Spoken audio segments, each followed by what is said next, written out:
8 दिसंबर 1935 और 24/11/2025। 89 साल की उम्र मिली। बताने की कोई ज़रूरत नहीं कि मैं the great human being, the great Bollywood star, superstar, member of parliament, एक अच्छा इंसान, एक बहुत बड़ा कलाकार होने के बावजूद भी अपने पैर जमीन पे रख के अपनी मिट्टी के साथ जुड़ा हुआ आखिरी सांस तक अपना गांव, अपना राज्य, अपना देश, इन पे बहुत प्यार करने वाला, अपनी 2 बेटियां, 2 बेटे, हेमा मालिनी जी, प्रकाश कौर जी, सनी देओल, बॉबी देओल, सनी देओल के बेटे, पूरे देओल परिवार पे बहुत बहुत प्यार बरसाता हुआ ये एक बहुत ही सीधा साधा इंसान,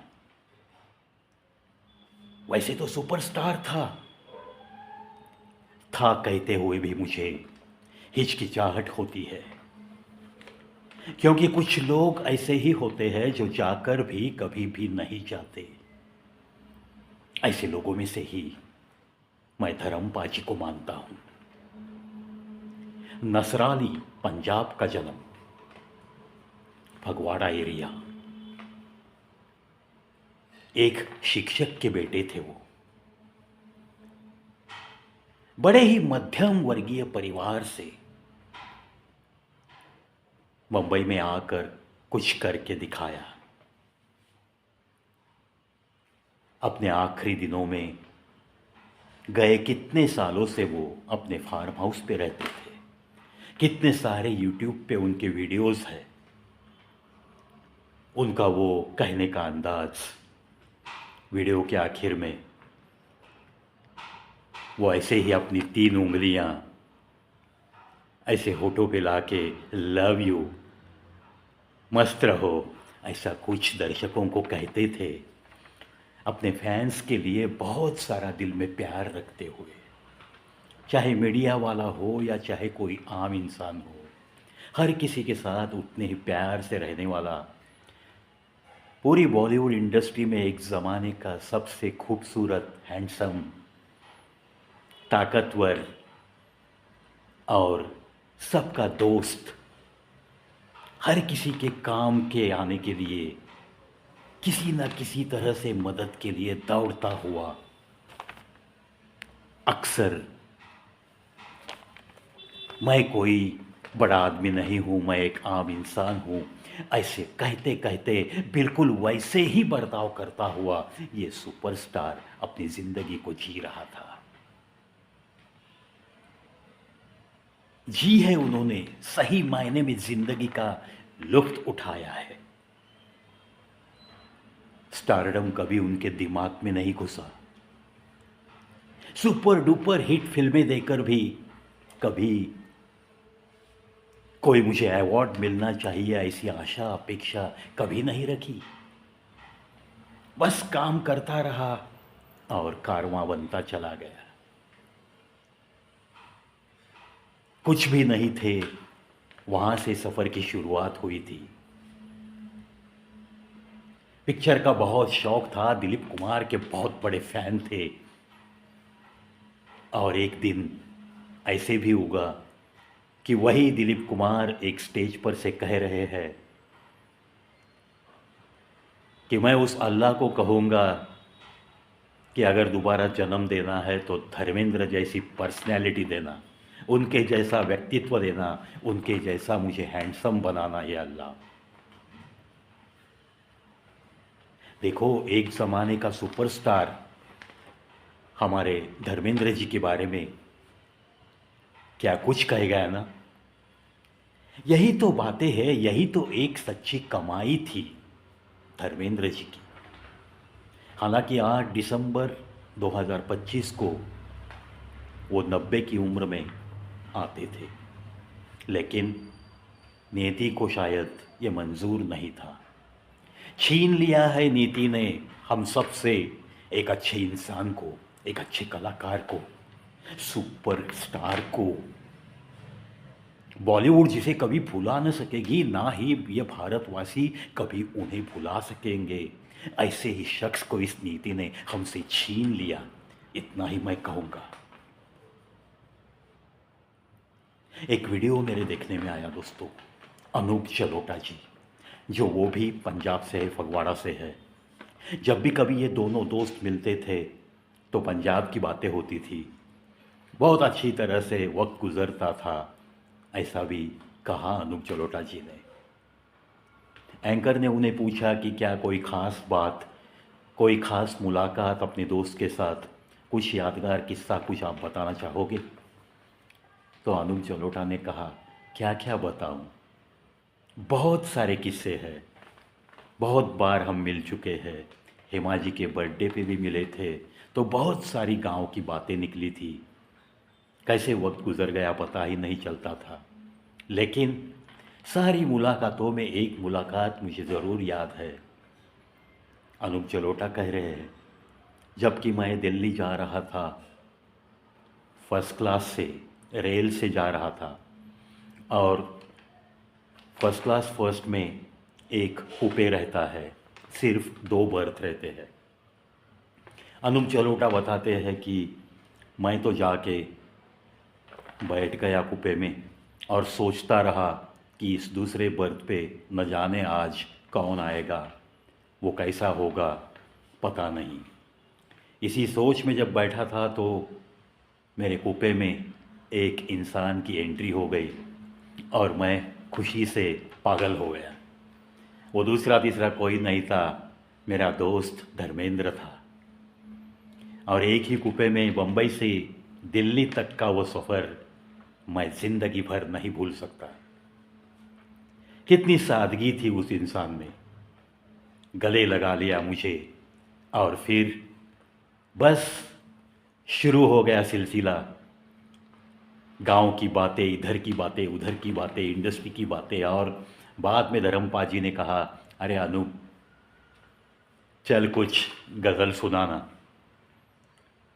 न जाने कितने शेर, कितनी शायरी, कितनी गज़लें सुनाई उन्हें। जो भी शायरी उन्हें अच्छी लगती थी, जो भी गज़ल का एक आध दूसरा शेर बहुत अच्छा लगता था, तो वो कहते थे, अरे अनूप फिर एक बार सुनाना। तो ये गज़लों का, शायरी का बस सिलसिला चलता रहा, चलता रहा। बम्बई से लेकर दिल्ली तक का सफ़र कैसे हुआ कुछ भी तो पता नहीं चला। बस ये सुनहरी यादें अब लेकर हमें उनके सिवा जीना है। ऐसी ही कुछ भावनाएं अनूप जलोटा जी की, हम सब की भी है। अब उनके सिवा सिर्फ उनकी फिल्में देखते हुए, उनके ऊपर पिक्चराइजेशन हो गए ऐसे अच्छे अच्छे सुहाने गीत देखते हुए, हमें तो बस उन्हें याद करते करते, उनकी यादों को ताज़ा रखते रखते जीने की कोशिश में जुटे रहना है। चला गया, एक युग का अंत हुआ है। एक सीधा साधा पंजाब का देहाती लड़का जो ऑडिशन टेस्ट के लिए आया, स्क्रीन टेस्ट के लिए बम्बई में आया, बड़ी लंबी कतार सी थी, उस कतार में वो खड़ा था, लेकिन सीधे साधे एक नेहरू शर्ट और पैजामा की वो उस दिन का उनका वो ड्रेस था, लेकिन चेहरे पे एक अलग सी चमक, आंखों में एक अलग सी चमक और बातों में दम। जो कुछ भी बात करेंगे बाय हार्ट करने की उनकी अदा थोड़ी सी निराली, और हिंदी पे कमांड। पंजाबी होने के नाते पंजाबी लैंग्वेज भी उन्हें आती थी, भाषा, और शायरी में बड़ा शौक़ रखते थे। इन सारी चीज़ों का फ़ायदा ज़रूर हो गया उन्हें एक कामयाब सुपरस्टार बनने के लिए। वो तो एंग्री यंग मैन की भूमिका में भी हमने देखा है बहुत सारे पिक्चर में। रोमांटिक हीरो के वो भी किरदार उन्होंने बड़ी खूबी से निभाए हैं। कॉमेडी वो भी खूबी से निभाई है। क्या कुछ नहीं किया। बहुत सारी बातें हैं दोस्तों, बहुत सारी यादें हैं। मैं तो बहुत छोटा आदमी हूँ, क्या क्या शेयर करता रहूँगा आपको। अनूप जलोटा जी को जब पूछा कि आपको उन पे फिल्माया गया ऐसा कोई गीत जो आपका फेवरेट हो, जिस गीत के बारे में आप कुछ कहना चाहोगे, इसके बाद अनूप जलोटा जी ने कहा, देखो, एक चोटी का गज़ल सिंगर, भजन सम्राट, गज़ल सम्राट अनूप जलोटा जी कहते हैं। ये कोई आम इंसान नहीं कह रहा है दोस्तों, एक नामवर व्यक्ति सर्टिफिकेशन कर रहा है धर्मपाल जी के एक गीत के बारे में, और उस गीत के पिक्चराइजेशन के वक्त जो भी फेस एक्सप्रेशंस है, जो भी आंखों में उनकी भाव भावनाएं हैं, और जिस तरह से ये फिल्माया गया है, उस समय पे धर्मपाल जी कैसे एक जगह पे खड़े होकर, हेमंत दा ने प्लेबैक सिंगिंग किया हुआ ये गीत फिल्म अनुपमा का, उन्होंने क्या भाव दिए हैं, कैसे गाया है, व्हाट अ पिक्चराइजेशन, उस किरदार में कितने वो घुस गए थे, ये दर्शाता है ये गीत। उस गीत की चंद पंक्तियाँ मुझे भी रहा नहीं जाता है, इसीलिए मैं आपकी इजाज़त लेकर आपको सुनाऊंगा। Film Anupama, great film of 1966, Sharmila Tagore ji के साथ धर्मपाल जी की ये एक बहुत ही बेहतरीन फिल्म। उस फिल्म का ये हेमंत दा जी का एक गीत है, या दिल की सुनो दुनिया वालों, या मुझको भी चुप रहने दो, मैं गम को खुशी कैसे कह दूं, जो कहते हैं उनको कहने दो, या दिल की सुनो दुनिया वालों। दोस्तों, बहुत ही दर्द भरा गीत है ये, लेकिन ये गीत 4-4.5 मिनट का ये गीत है।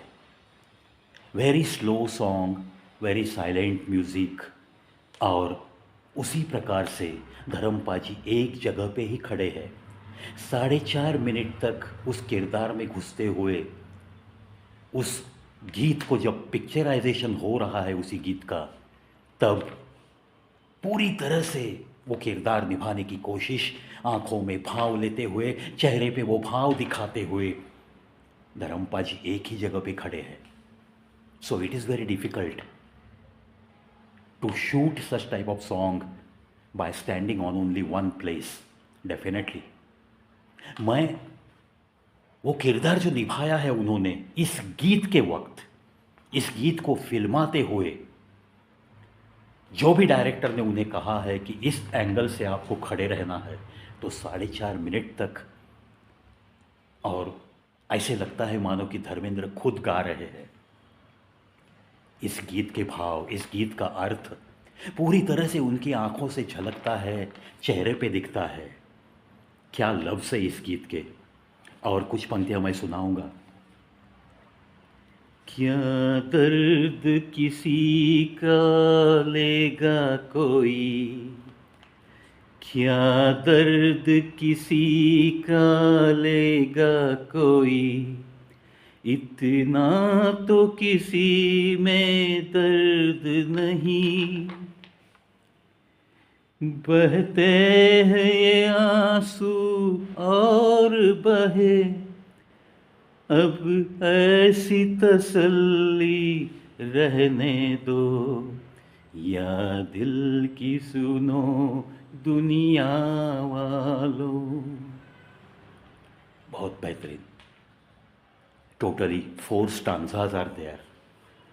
हेमंत कुमार जी ने वो दर्द बयां करने की कोशिश की है, और इसे जब पिक्चराइज कर रहे थे डायरेक्टर्स, उस वक्त उस गीत की पंक्तियों को, इस गीत के भावार्थ को पूरी तरह से न्याय देने की कोशिश धर्मपाल जी ने ज़रूर की है। दोस्तों, ये तो बहुत वैसे कहा जाए तो शुरुआती दौर था। 1966 की फिल्म, शर्मिला टैगोर जी, उनकी भी बहुत बेहतरीन अदाकारी इसी फिल्म में। फिल्म का नाम अनुपमा। बहुत सारी बातें अब धर्मेंद्र जी के बारे में हम करते रहेंगे।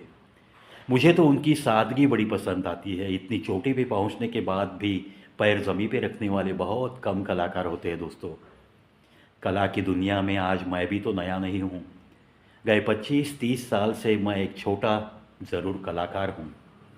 मैंने हमारी दुनिया में ऐसे बहुत सारे लोगों को देखा है जो थोड़े से सक्सेस के बाद बहुत सारा अहंकार लेकर बहुत घमंड में चलते फिरते मैंने देखे हैं, मेरी आँखों से देखे हैं। आज मैं तो बस चलने पे विश्वास करता हूँ और वर्ल्ड रिकॉर्ड मेरे हाथों से हो गया, लेकिन धर्मपाल जी जैसे लोगों के पास से, ऐसे कलाकारों से कुछ न कुछ लेने की कोशिश मैं ज़रूर करता हूँ और पैर ज़मीन पे रख के चलने की कोशिश में सदैव रहता हूँ। कहने के लिए बड़ा अच्छा लगता है मुझे कि हाँ, मैंने थोड़ा बहुत सीखा है धर्मपाल जी से भी। चाहे दुनिया में कोई भी शख्स मुझे क्यों न मिले, उसके पास अगर कुछ अच्छाई है तो वो अच्छाई का कण कण लेने की कोशिश मैं ज़रूर करते रहूँगा और करते रहता हूँ। धर्मपाल जी के बारे में बात करते करते मुझे मेरे पिताजी की भी याद आई। दोस्तों, वो एक हंसी मजाक की बात है, लेकिन मैं शेयर करना चाहूँगा। और ख़ास इस वीडियो के बाद मैं धर्मपाल जी की कुछ तस्वीरें और मेरे पिताजी की तस्वीर, ये भी मैं अटैच करूँगा। तब जाके आपको पता चलेगा कि मैं यह हंसी मजाक की बात मेरे हाथों से मेरे घर में क्यों हुई और उसके बाद मेरे पिताजी ने जो जवाब दिया वो जवाब क्या था। सुनाता हूँ। वैसे तो मेरे पिताजी की पर्सनैलिटी, मेरे पिताजी का व्यक्तित्व जो भी था, बहुत ही हैंडसम थे मेरे पिताजी भी।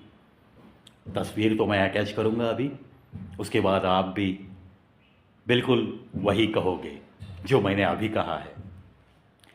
तो बातों बातों में, हंसी मजाक में एक दिन पिताजी की एक पुरानी तस्वीर मैंने हाथ में ली और पिताजी के पास चला गया। एल्बम में से निकाल कर पिताजी के पास में चला गया। वो थोड़ी सी पोस्ट कार्ड साइज़ की फ़ोटो थी, आज भी है वो फ़ोटो। वही तस्वीर जो मैंने बड़ी की है वही मैं आज अटैच करूँगा। बातों बातों में, हंसी मजाक में मैंने पिताजी को कहा, अरे दद्दू, ये तेरी तस्वीर कितनी अच्छी है, कितना हैंडसम था यार तू, व्हाट अ फ़ोटो, क्या पर्सनैलिटी है आपकी। तो दद्दू भी हंस पड़े और आगे सुनने लगे। सुनना सुनना दद्दू, अरे अगर तू डिफेंस में से रिटायर होने के बाद बॉलीवुड इंडस्ट्री में चला जाता तो शायद धर्मेंद्र नहीं दिखते। तो पिताजी हंस पड़े, बेटा तू मेरा बेटा है इसके लिए इतनी तारीफ़ कर रहा है, लेकिन धर्मेंद्र का तो मैं भी चाहता हूँ। Dharmendra is Dharmendra, Dharampaji is Dharampaji. वैसे कहा जाए तो मेरे पिताजी ने भी थोड़े दिन पंजाब में सर्विस की है। बीइंग आर्मी पर्सन उनका पोस्टिंग था पंजाब में, तो थोड़ी बहुत पंजाबी भी वो बोल लेते थे। बंगाल में पोस्टिंग हुआ तो बंगाली भी सीख गए वो। बड़े ही बातूनी थे मेरे पिताजी भी। और क्या कहेंगे आप, जब भी कोई कुछ बात करता था उसके ऊपर उनकी एक बात बिल्कुल तैयार रहती थी, जिसे हम मराठी में कहते हैं ना, हज़र जवाबी। तो ऐसे ही वो मुझे सुनते सुनते, हाँ तू तारीफ़ तो कर रहा है, लेकिन बेटा अगर मैं बॉलीवुड में चला जाता, तेरा कहना है कि धर्मेंद्र पाजी नहीं दिखते। चल, एक थोड़ी देर के लिए मैं मानता हूँ कि मैं जाने के बाद अगर धर्मेंद्र नहीं दिखते बॉलीवुड में, मैं ही चमक जाता, तो बेटा एक ख्याल आता है दिमाग में तेरे, तो तू कहाँ से आता इस दुनिया में। क्योंकि मुझे तो तेरी माँ नहीं मिलती, मुझे हेमा मालिनी मिल जाती थी। ऐसा कह के पिताजी हंसने लगे। और ये जो एक किस्सा है, पल दो पल का किस्सा कहो, लेकिन आज तक मेरे जहन में है। और आज धर्मपाल जी इस दुनिया में नहीं रहे, आज मेरे पिताजी भी नहीं है, लेकिन या ऐसी कुछ बातें पिताजी के साथ जो भी हो गई है, ज़िंदगी भर उनका साथ निभाते निभाते, उनके साथ रहते हुए, तो ये बातें, बस ये हमारी ताकत है। ये यादें, ये सुनहरी याद अब तो मेरे जाने तक मेरे दिल में ज़रूर रहेगी। इसीलिए दोस्तों, धर्मपाजी जाने के बाद मुझे ऐसी सारी बातें, और वो पिताजी का भी धर्मेंद्र जी के लिए जो लगाव था, जो चाहत थी, जो प्यार था उनके दिल में भी, वो भी मानते थे, धर्मपाजी को बहुत मानते थे। इसीलिए ये सारी यादें आज मुझे बहुत बहुत सता रही है। धर्मपाजी के बारे में जितनी बात करेंगे उतनी कम है। बस मैं तो मिलता रहूँगा आपको धर्मपाजी की यादें लेकर। वैसे कहा जाए तो उनकी फिल्मों के बहुत सारे गीत मैं गा चुका हूँ मेरे चैनल पे। गाड़ी बुला रही है, ये गीत मैंने गाया है। अभी तो हाथ में जाम है, ये भी धर्मपाजी का गीत है, वो भी गाया है। पल पल दिल के पास, ब्लैकमेल का, ये भी मैंने गाया है। वैसे तो बहुत कुछ पहले से ही इस चैनल पे मैंने अपलोड किया है, क्योंकि गए 5 साल से मैं ये चैनल चला रहा हूँ। धर्मपाजी, आप अमर हो। आपकी यादें अक्सर दिल में ताज़ा ही रहेगी, ताज़ा ही रहेगी। और क्या कह सकता है ये छोटा सा कलाकार। अनूप जलोटा जी ने जितनी सारी बातें साझा की है धर्मपाजी जाने के बाद, मैं तो अनूप जलोटा जी को भी नमन करता हूँ। यारी हो तो ऐसी हो। वैसे एक ही गांव में जन्मे हुए आप और हम, ऐसे कितने दोस्त होते हैं ना हमारे पास, लेकिन क्या इतना रिस्पेक्ट किसी दोस्त के दिल में आपने देखा है, कभी महसूस किया है? हम नहीं कर सकते। ये जो होते हैं ना सेलिब्रिटीज़, और ये छोटे गांव से जब बड़े शहर में आके नाम कमाते हैं ना, तो इनकी बातें, इनका मिलना जुलना, इनका एक दूसरे के लिए प्यार वो बयां करना, ये सारी बातें बहुत बहुत सुकून देती है जब हम देखते हैं, सुनते हैं तो। इसीलिए मैंने अनूप जलोटा जी को भी नमन करना चाहता हूँ मैं, और ढेर सारी उन्हें शुभकामनाएं दूंगा। जैसे आपके यार ने ज़िंदगी जी है, इतनी चोटी पे रहने के बावजूद भी पैर ज़मीन पे रख के चलता था आपका यार, वो धर्मपाजी, सबका लाडला सुपरस्टार। बस वैसे ही आपको भी लंबी उम्र मिले, एक अच्छी उम्र मिले, आपको भी लोगों का ढेर सारा प्यार मिलता रहे, और आपकी कला आखिरी सांस तक बस यूं ही बरकरार रहे, बरकरार रहे। यही मेरी अनूप जलोटा जी को शुभकामनाएं। मेरे प्यारे दोस्तों, बातें तो बहुत कुछ कर सकेंगे हम धर्मेंद्र जी के बारे में।